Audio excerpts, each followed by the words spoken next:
안녕하십니까. JTBC 저녁 뉴스입니다.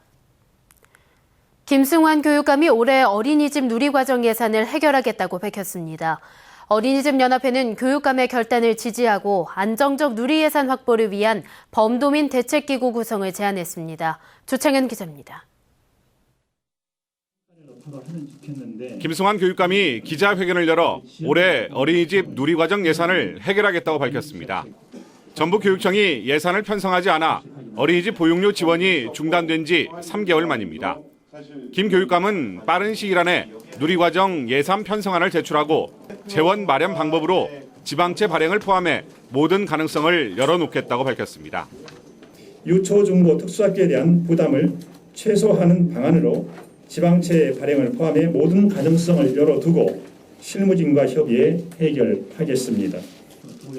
김승환 교육감은 누리예산 파행의 원인인 시행령 폐기를 위해 법률적 해결책을 만들겠다는 정치권의 약속을 믿고 결단을 내렸다고 밝혔습니다. 예산 지원 소식에 어린이집 연합회 측은 교육감의 결단을 지지한다며 환영했습니다. 어린이집 연합회는 2달간 이어온 교육청 앞 농성을 해제했고 감사원에 제기한 국민감사도 철회하겠다고 밝혔습니다. 또 안정적인 누리과정 실현을 위한 대정부 투쟁을 위해 범도민 대책기구 설치도 제안했습니다.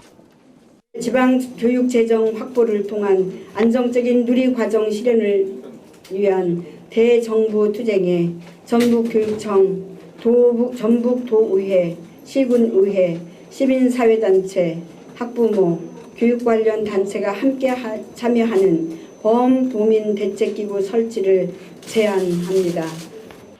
올해 어린이집 누리예산은 우여곡절 끝에 해결이 됐지만 문제는 내년부터입니다. 국가가 포기한 무상보육을 되돌리기 위한 전북교육청과 정치권 그리고 어린이집 관계자들의 협력이 더욱 중요해졌습니다. JTB 뉴스 조창현입니다. 전북의 메르스 관리 대상이 격리 14명과 능동감시 6명 등 20명으로 크게 줄었습니다. 전라북도는 메르스 잠복기가 지난 43명이 관리 대상에서 해제됐고 질병관리본부에서 5명이 새로 통보돼 38명이 줄었다고 밝혔습니다. 전북의 두 번째 메르스 환자인 김제 50대 남성은 어제 실시한 메르스 1차 검사에서 음성 판정을 받아 내일 2차 검사에서도 음성 판정을 받으면 완치된 것으로 보고 퇴원하게 됩니다. 정부가 익산지방국토관리청 분리계획을 전면 백지화했습니다. 전북 도민들과 정치권의 강한 반발에 부딪힌 지 3주 만입니다. 김철 기자입니다. 국토교통부가 익산지방국토관리청을 전북청과 전남청으로 분리하는 방안을 전면 백지화했습니다. 국토부는 익산국토청 분리계획을 철회하고 지금처럼 유지하기로 내부 방침을 정했다고 밝혔습니다. 전라 쪽은 지금 체제 그대로 유지하는 걸로 그렇게 하고 나머지 지역에 대해서는 우리가 그 연구 용역한 부분들 그런 부분들을 반영해서 조직을 개편을 해야죠. 또 1, 2주 안에 문서 작업을 통해 분리한 백지화를 공식 발표할 예정입니다. 정종섭 행정자치부 장관 역시 국토부가 지방국토관리청 재배치 방안을 제출하더라도 승인하지 않겠다고 약속한 것으로 알려졌습니다. 익산국토청은 호남권 전체를 관리하는 공공기관 가운데 유일하게 남은 곳입니다. 이러다 보니 3주 전 국토부의 계획이 알려지면서 전북 도민들과 정치권의 강한 반대에 부딪혔습니다. 마지막 남은 지원 하나마저도 쪼갠다고 하는 점에서 우리 전라북도 도민들 또 여러 사회단체분들 또 우리 국회의원들 이런 단합된 힘이 그런 결과를 끄집어낼 수 있었지 않을까 싶은데요. 국토부가 익산국토청 분리계획을 백지화했지만 유일한 호남 관할 공공기관을 뺏길 뻔한 지역사회의 위기감은 쉽게 사라지지 않을 것으로 보입니다. JTB 뉴스 김철우입니다. 정부가 민자로 13조 원을 들여 부안과 고창 앞바다에 해상 풍력단지 건설을 추진하고 있는데요.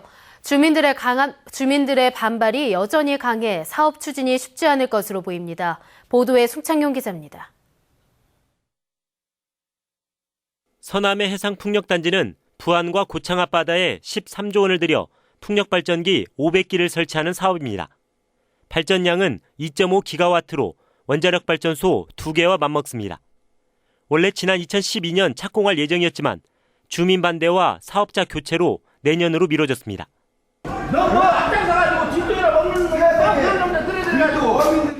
사업을 다시 추진하기 위해 열린 주민 설명회는 반대 주민들의 강한 반발로 난장판이 됐습니다. 주민들은 해상 풍력단지를 건설하면 해양 생태계가 파괴되고 어족 자원이 줄어든다며 백지화를 요구했습니다.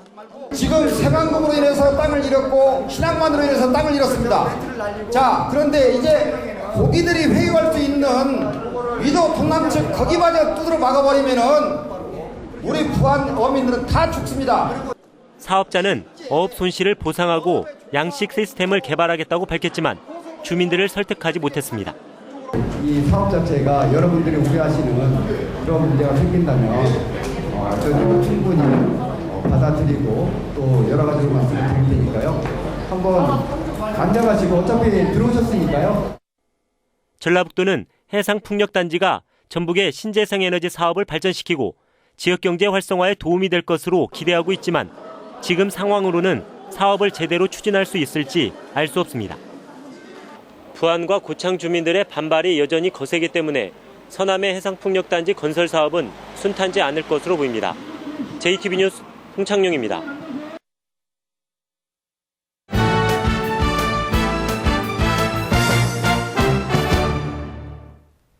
최근 아쉬운 성적을 기록 중인 전북현대가 잇따라 홈 경기를 갖고 분위기 반전을 노립니다. 전북개발공사 육상팀이 전국대회에서 여자부 정상을 차지했습니다. 스포츠 소식 정원익 기자입니다. K리그 선두를 달리고 있는 전북현대는 지난 수원과의 경기에서 아쉽게 무승부를 기록했습니다. 최근 5경기에서 1승 2무 2패로 주춤하고 있는 전북이 전남, 부산과 잇따라 홈경기를 갔습니다. 하위권인 부산과는 여유가 있지만 최근 4승 1패로 무서운 상승세인 전남과는 힘겨운 승부가 예상됩니다. 전남 원정을 가갖고 한번 지고 왔어요. 그게 저희 올 시즌 첫 패배였는데 선수들이 많이 반성을 하고 더 노력하고 있는 부분이 있어요. 그렇기 때문에 우리 홈에서는 전남을 꼭 잡고. 전북개발공사 육상팀이 전국 실업 육상 경기 대회에서 금메달 3개와 은메달 1개 등을 따내 여자부 정상에 올랐습니다. 4년 전 창단 이후 가장 좋은 성적을 낸 전북개발공사는 남은 대회에서도 선전이 예상됩니다. 더 잘할 수 있다고 저는 생각해요. 지금 기록도 지금보다 더 나아질 것 같고 좋은 결과가 나올 것 같아요. 올 한 해는요.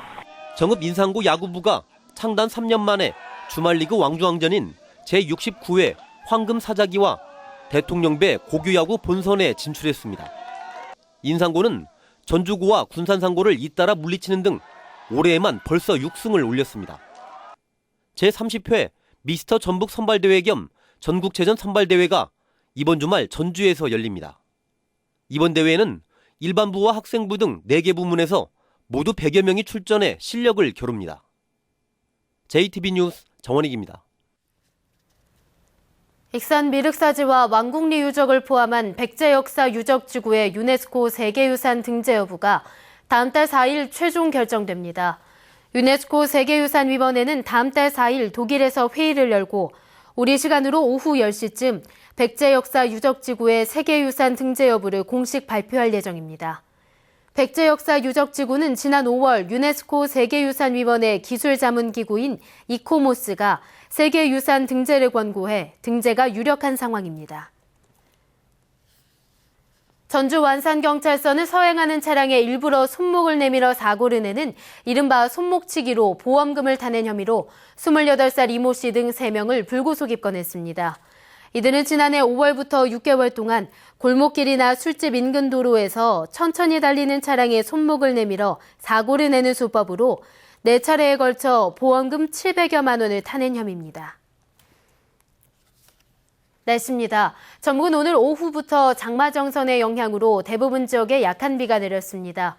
이번 비는 밤늦게부터 본격적으로 내리기 시작해 내일 오전까지 이어질 것으로 보입니다. 예상 강우량은 30에서 80mm입니다. 비와 함께 돌풍이 불고 시간당 20mm 이상의 강한 비가 오는 곳도 있겠습니다.